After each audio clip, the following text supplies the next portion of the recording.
নমস্কার সবাইকে। আজ আপনাদের সাথে শেয়ার করব শালগমের সবজি বা ওলকপির সবজি। কিছুদিন আগে বাজারে রাখা হয়েছিল শালগম, যেটা আপনাদের সাথে শেয়ার করেছিলাম। আজ হবে সেই নিরামিষ ওলকপি বা শালগমের সবজি। যেহেতু এটা শীতকাল, ফুলকপি, বাঁধাকপি, ব্রকলির সাথে ওলকপিও কিন্তু বাজারে উঠেছে, তাই অবশ্যই কিন্তু ওলকপি কিনে রাখবেন।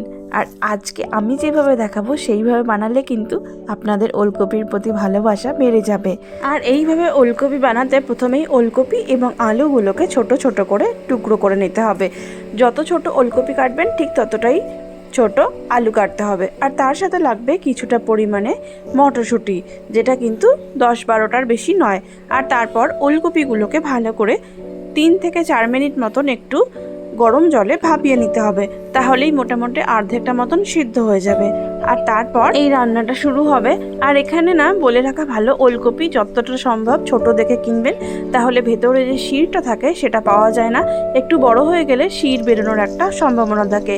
এরপর একটা কড়াইতে সর্ষের তেল গরম করে তার মধ্যে 3টে ছোট এলাচ, দারুচিনি এবং 3টে লবঙ্গ ফোড়ন দিয়ে দিতে হবে কেটে রাখা আলুগুলো। ছোট ছোট করে কেটে রাখা আলু দিয়ে এখন ভালো করে ভাজাভাজি করার পর এর মধ্যে দেওয়া হচ্ছে স্বাদ মতন লবণ, যাতে করে খুব তাড়াতাড়ি সিদ্ধ হয়ে যায় আর তরকারি গায়ে ফুটেও না আসে।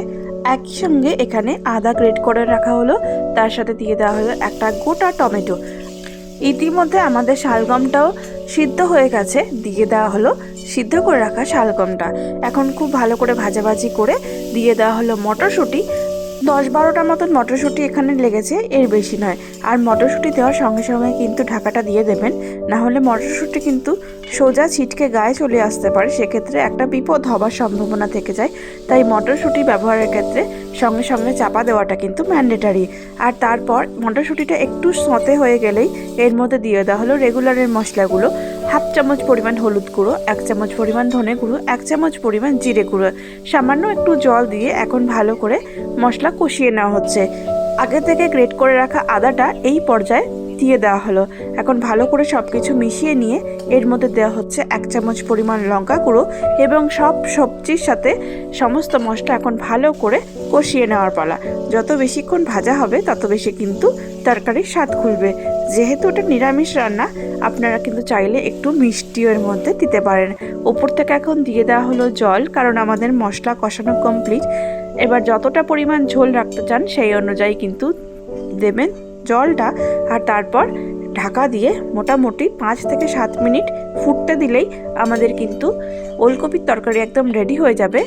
চলুন এখন গ্যাস সিম করে এটাকে কিছুক্ষণ সিদ্ধ হতে দেওয়া হোক, কারণ আমাদের তো শালগম রেডি হয়ে আছে সিদ্ধ হয়ে, কিন্তু আলুটা একটু সিদ্ধ হবার ব্যাপার থেকে যায়। আর দেখুন সমস্ত সবজি কিন্তু একদম সুসিদ্ধ হয়ে গেছে, আমাদের তরকারি কিন্তু অলমোস্ট রেডি। জাস্ট লাস্টের একটা স্টেপই বাকি আছে। আর এই পর্যায়ে বলে রাখি, আপনি যদি আমার চ্যানেলটি এখনও পর্যন্ত সাবস্ক্রাইব না করে থাকেন তাহলে প্লিজ সাবস্ক্রাইব করে নিন, আর পাশে থাকা বেল আইকনটা অবশ্যই প্রেস করে রাখবেন ফর নোটিফিকেশান। আর তারপর নামানোর আগে 1/2 চামচ পরিমাণ ঘি দিয়ে গ্যাস অফ করে ঢাকা দিয়ে 5 মিনিট স্ট্যান্ডিং টাইমে রেখে দিন। 5 মিনিট পর গরম গরম নামিয়ে পরিবেশন করতে পারেন, গরম ভাতের সাথেই হোক অথবা রুটির সাথে। ওলকপির সবজি কিন্তু একদম জমে যাবে নিরামিষের দিনে। আর আজকে এই পর্যন্তই। আপনাদের সাথে আবার দেখা হবে সুন্দর একটা ভিডিওতে। তার আগে অবশ্যই আমি এই তরকারিটার একটা রিভিউ আপনাদেরকে দেব। তার আগে আপনাদের সাথে দেখাই আমাদের ছোট্ট ছোট্ট গাছে কত সুন্দর ফুল ধরেছে।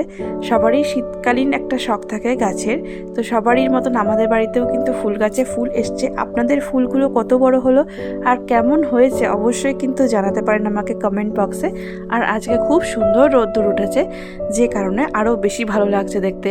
তারপর এখন বসে পড়েছি দুপুরের লাঞ্চ নিয়ে। যেহেতু বৃহস্পতিবার তাই আজকে লাঞ্চে রয়েছে ভাত, তার সাথে হচ্ছে ছোলার ডাল আর ওলকপির সবজি, আর তার সাথে রয়েছে চাটনি আর পাঁপড়, টমেটোর চাটনি। আর এটা না খেতে সত্যি খুব ভালো লাগে, এরকম ছোলার ডালের সাথে, মিষ্টি মিষ্টি ছোলার ডালের সাথে এরকম ঝাল ঝাল ওলকপির সবজি। আজ তাহলে এই পর্যন্তই। সবাই খুব ভালো থাকবেন, সুস্থ থাকবেন। দেখা হবে আবার একটা নতুন ভিডিওতে। আর আমাকে ফেসবুক, ইনস্টাগ্রামে ফলো করতে ভুলবেন না, তার সাথে থ্রেডসেও। সমস্ত কিছুর লিঙ্ক থাকবে ডেসক্রিপশন বক্সে। আর আপনারা চাইলে কিন্তু আমার অন্যান্য ভিডিওসগুলোও দেখে আসতে পারেন এই চ্যানেলে। দেখা হবে খুব শিগগিরই। ওকে, বাই।